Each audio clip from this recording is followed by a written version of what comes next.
Good morning, dear students. Today we have to start class 7th History Civics, first chapter, second part of the chapter first, the name of the birth of Christianity. Okay.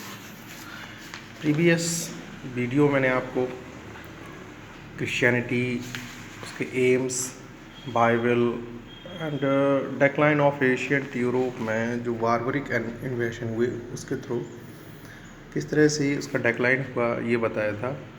इस video के through मैं आपको बताऊंगा spread of Christianity to other regions, दूसरे areas में Christianity किस तरह से फैली, ये मैं आपको बस वीडियो के थ्रू बताऊंगा। Conversion of Christianity first point है आपका, कन्वर्जन ऑफ क्रिश्चियनिटी। इसमें पढ़ें, most of the population of Europe had converted to Christianity by the beginning of the 10th century C. 10th century के शुरुआत में ही बहुत से जो कंट्रीज़ थी और बहुत सी जो पॉपुलेशन थी यूरोप की, वो मोस्टली यूरोपियन कंट्रीज़ में क्रिश्चियंस बन चुके थे। क्रिश्चियनिटी उन्होंने अपना ली थी, शुरुआत हो चुकी थी और लगभग all the European states had adopted Christianity as their state religion by then.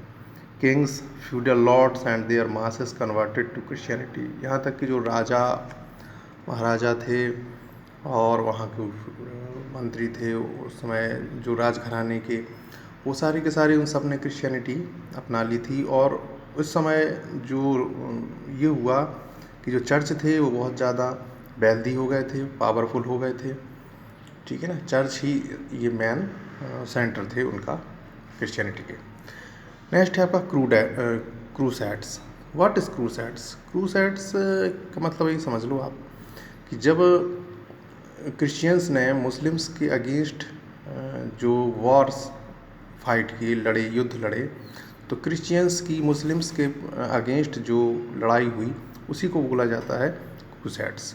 तो 11th सेंचुरी आते आते बहुत सारे क्रूसैड्स हुए, बहुत सारे वार्स हुए और वो आपस में लड़ते थे क्रिश्चियंस मुस्लिम्स के को कंट्रोल करने के लिए। क्योंकि मुस्लिम्स क्या कर रहे थे, उनका जो पवित्र स्थल है जेरूसलम, उस पर कब्जा करने की कोशिश कर रहे थे, उस पर कैप्चर करने की कोशिश कर रहे थे जेरूसलम पे, पैलेस्टाइन में और जेरूसलम में।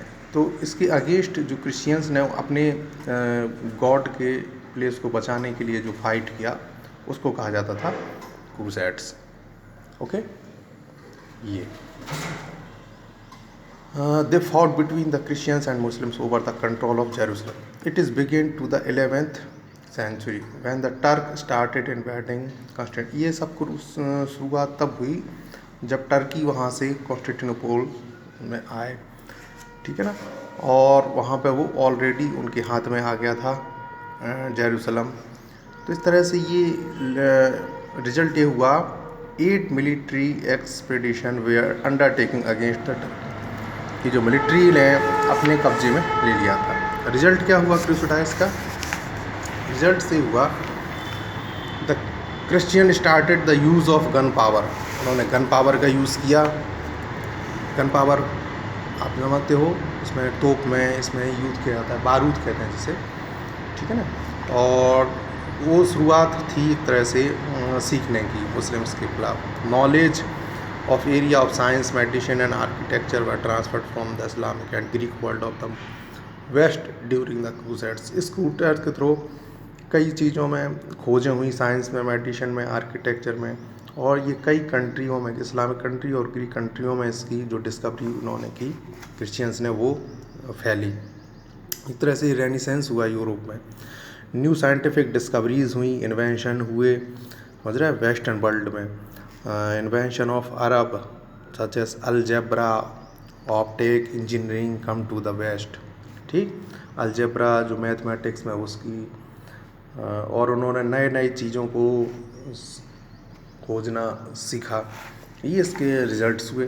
Christian monastic order 3rd century, the concept of church develop with an elaborate infrastructures. Church बहुत ज़्यादा इंफ्रास्ट्रक्चर्स में आ गए थे।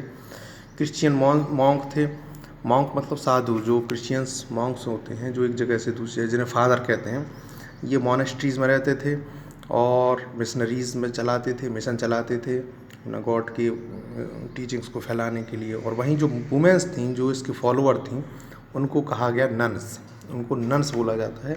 आज भी नन्स हैं जो सफ़ेद वाइट कपड़े पहनती हैं। लाइफ कैसी थी मोनेस्ट्रीज़ की? Monks and nuns lived a simple yet orderly life.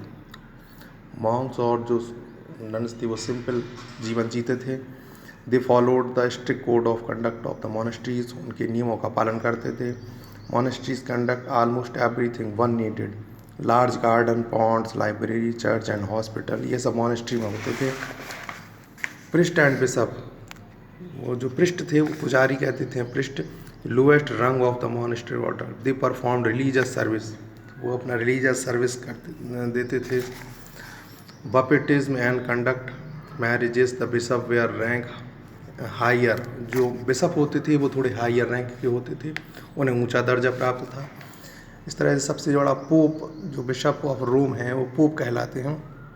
5 cities हैं इनकी main, Constantinople, Rome, Alexandria, Antioch and Jerusalem. ठीक है, तो bishop of Rome gained absolute supreme, he took title of pope.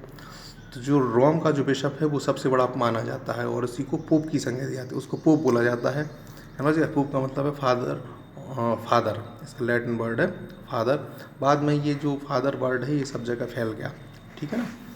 Role of Christian monasteries, इसके role क्या हुए? ये centre हुए लर्निंग के ऑल ओवर वर्ल्ड में, यहीं से टीचिंग्स फैली, लिटरेचर फैला, आर्ट फैला, रिलीजन फैला। रिजल्ट ये हुआ the effort of made by the Monks and the monasteries, many towns and cities built huge churches, कई शहरों में, कई बड़े बड़े शहरों में बड़े बड़े चर्च और मॉन्क्स बनने लगे। ठीक है ना। इस तरह से ये जो क्रिश्चियन एरा था मिडिल एज यूरोप के लगभग 600 सी अबाउट से 1500 सी तक चला। ठीक है ना। ये आपका चैप्टर फिनिश होता है। नेक्स्ट वीडियो में आपको मैं एक्सरसाइज सेंड करूँगा इसका।